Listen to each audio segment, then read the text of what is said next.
Yo, what's up? Welcome to another episode of Mostly Low Budget Movie Reviews. I am your host, Clarence. Thank you for tuning in.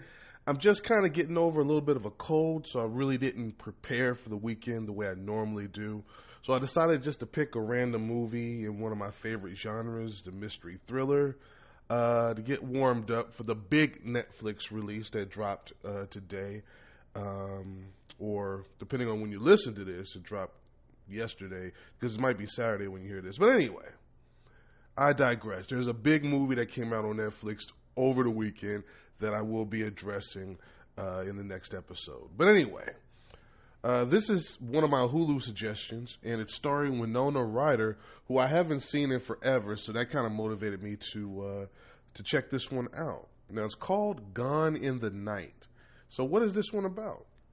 Kath, who is Ryder's character, and her boyfriend are driving to some cabin out in the middle of the woods. When they get there, they find another couple is already in the premises, and they say they rented the cabin for the weekend as well. So after some discussion, they decided, well, hey, let's go ahead and share it since it's out in the middle of nowhere. You're not going to be able to find a hotel. We'll just share, and then we can leave in the morning. So after playing a game, Kath decides to go to bed and leaves her boyfriend up with this other couple. Now, she wakes up to find the house empty, looking around, a little bit confused. So they must have went for a walk or whatever. So she walks outside, finds the male half of that couple, and he's really upset. He tells her that her boyfriend and his girlfriend were off in the woods messing around with each other, and they hooked up, and then they took off. She's shocked by all this, like, yeah, okay, whatever. But then she looks around, and he's gone, and ultimately she has to accept, what's happened, and she just decides to get in her car and leave. And actually, that's where I'll stop, because from there, she's kind of was ready to just accept it and move on with her life, and then it kind of starts to bother her, and she wants some sort of closure. So she ends up reaching out to the owner of the cabin and try to get the woman's contact information. And she goes down this rabbit hole, and the explanation is not so simple, and things are not as they appear to be.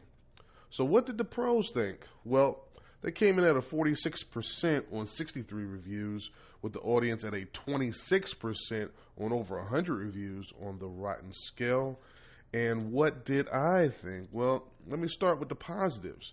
The setup has been done before, so it's all about the execution. You've heard me say that many times on this podcast.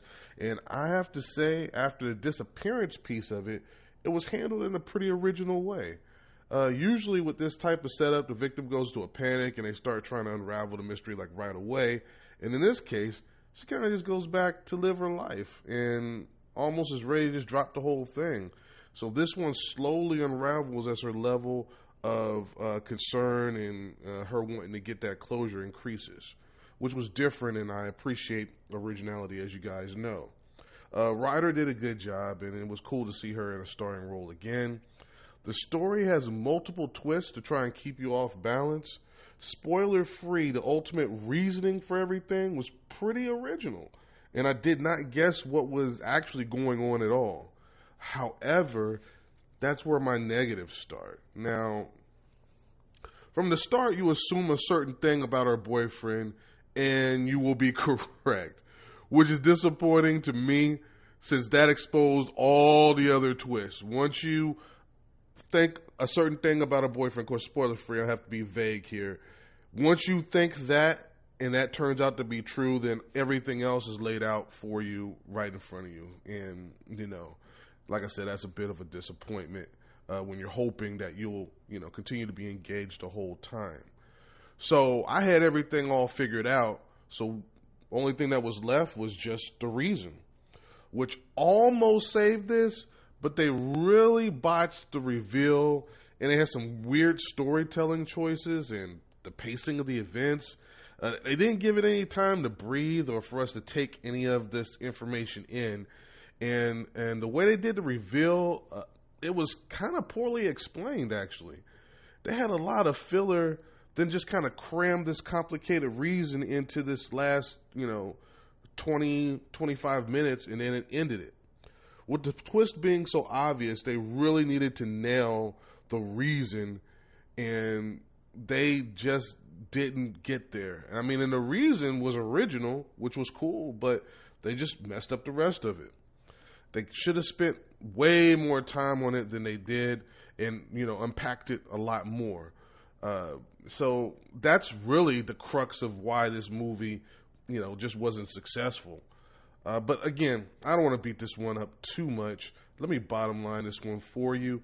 Did I enjoy it? And that's going to be a no for me. I'm going to put this one right at a 50% on the rotten scale to stay consistent. Again, decent performances. The setup was fine.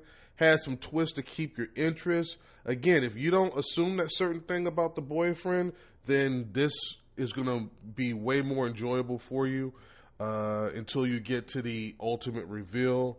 And that's where the execution of the main theme is going to fall apart, and you'll see how rushed it was when you get to that ending. Spent way too much time on other stuff.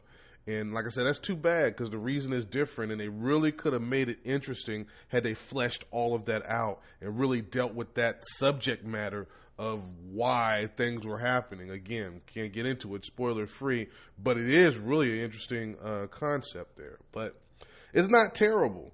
It's just not good enough for me to endorse it. So, yeah, I'm going to have to, like I said, you may enjoy it more than me. Like I said, if you don't get the twist right away, you're going to enjoy it more than I did. So it might actually be worth a watch for you. But like I said, I'm right in the middle on this one because of the way they handled it. So, yeah, it's not bad, but, temper your expectations. I'll put it that way. With that being said, I'm going to close it out right here. If this is your first time, don't make it your last. This has been a Podbean production, mostly low-budget movie reviews with Clarence. And yes, I will be back again this weekend because I've already, like I said, watched a big movie that came out. So I will be dropping that episode shortly. And after that, I may have some time to get another one in, depending on how the weekend plays out. We'll have to wait and see. But anyway, again, I appreciate the support. Thank you for tuning in and listening to me ramble for a few minutes. I appreciate you guys, and I will see you next time. Peace.